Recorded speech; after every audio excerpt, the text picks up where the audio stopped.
ഞങ്ങളുടെ കന്യാകുമാരി ട്രിപ്പിൻ്റെ രണ്ടാം ദിവസം പ്രഭാതം നേതൃത്വം വഹിച്ചിരിക്കുന്നവരുടെ നിർദ്ദേശമനുസരിച്ച് രാവിലെ 5:30 മണിക്ക് തന്നെ ഞങ്ങൾ സൺറൈസ് കാണുന്നതിന് വേണ്ടി സൺറൈസ് പോയിൻ്റ് എന്ന് കണക്കാക്കുന്ന കടൽ തീരത്ത് എല്ലാവരും കൂടി എത്തിച്ചേർന്നു. 5:52 സൺറൈസ് ഉണ്ടാകുമെന്നുള്ള പ്രതീക്ഷയിലാണ് എല്ലാവരും കാത്തു നിൽക്കുന്നത്.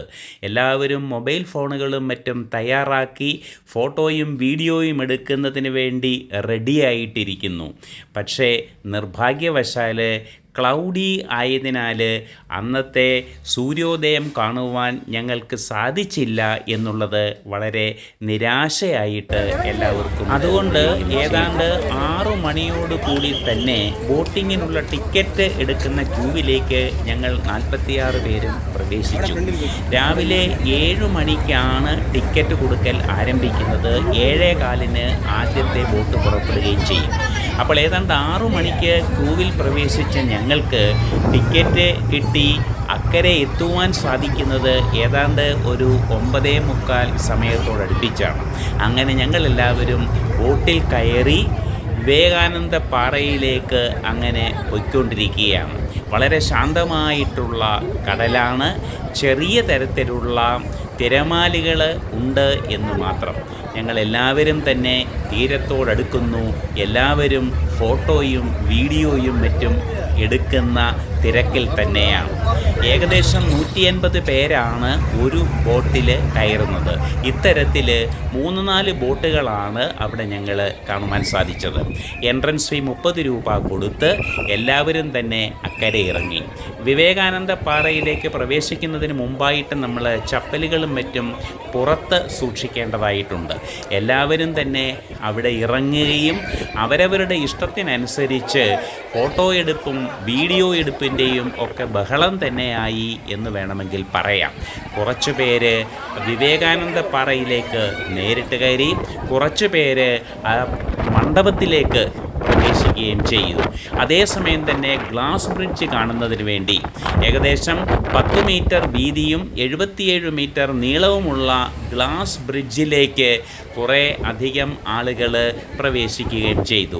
അങ്ങനെ ഞങ്ങൾ 46 പേരും വിവിധ സ്ഥലങ്ങളിലായിട്ട് സ്പ്രെഡ് ചെയ്തു എന്ന് വേണം പറയുവാൻ. ഗ്ലാസ് ബ്രിഡ്ജിനെ സംബന്ധിച്ചിടത്തോളം വളരെ കൗതുകകരമായിട്ടുള്ള കാഴ്ച, താഴേക്ക് നോക്കുകയാണെങ്കിൽ തിരമാലകൾ അങ്ങനെ തിര തല്ലുന്നത് ഒരു വളരെ മനോഹരമായിട്ടുള്ള ഒരു കാഴ്ചയായിട്ടാണ് ഞങ്ങൾക്ക് കാണുവാൻ സാധിച്ചത്.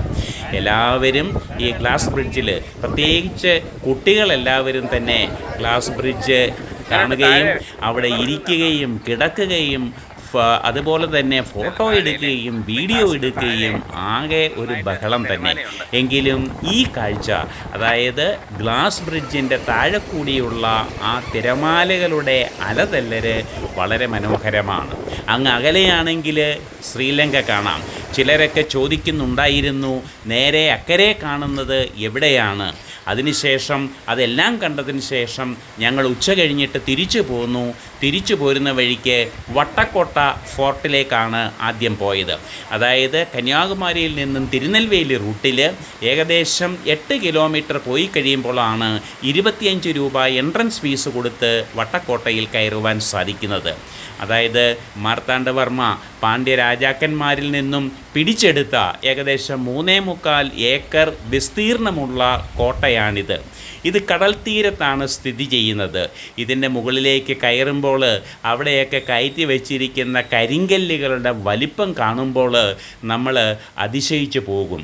കാരണം 100 കണക്കിന് വർഷങ്ങൾക്ക് മുമ്പ് ഇത്തരത്തിലുള്ള പണികൾ നടത്തുവാൻ സാധിച്ചിരുന്നത് വളരെ അതിശയകരം തന്നെയാണ്.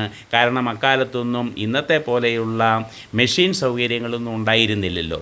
എല്ലാവരും തന്നെ ഈ വട്ടക്കൊട്ടയിൽ ചുറ്റും നടന്ന് കാണുകയും അവിടെ നിന്ന് നോക്കുമ്പോൾ, ഇത് കടൽ തീരത്താണ്, അവിടെ നിന്ന് നോക്കുമ്പോൾ നമുക്ക് ധാരാളം വിൻഡ് മിൽസുകൾ കാണുവാൻ സാധിക്കും. 100 കണക്കിന് വിൻഡ് മിൽസുകൾ ദൂരെയുണ്ട്. അതെല്ലാം കണ്ടതിന് ശേഷം ഞങ്ങൾ ചങ്ങനാശ്ശേരിക്ക് തിരിച്ചു പുറപ്പെട്ടു എന്ന് വേണം പറയാൻ. ഏകദേശം 5 മണിയോടുകൂടി ഞങ്ങൾ നെടുമങ്ങാട് വഴിയാണ് പോകുന്നത്. അതായത് തിരുവനന്തപുരം ഒഴിവാക്കിക്കൊണ്ട് നെടുമങ്ങാട് വഴി ചങ്ങനാശ്ശേരിയിലേക്ക് പുറപ്പെടുകയും ചെയ്തു. എല്ലാവരും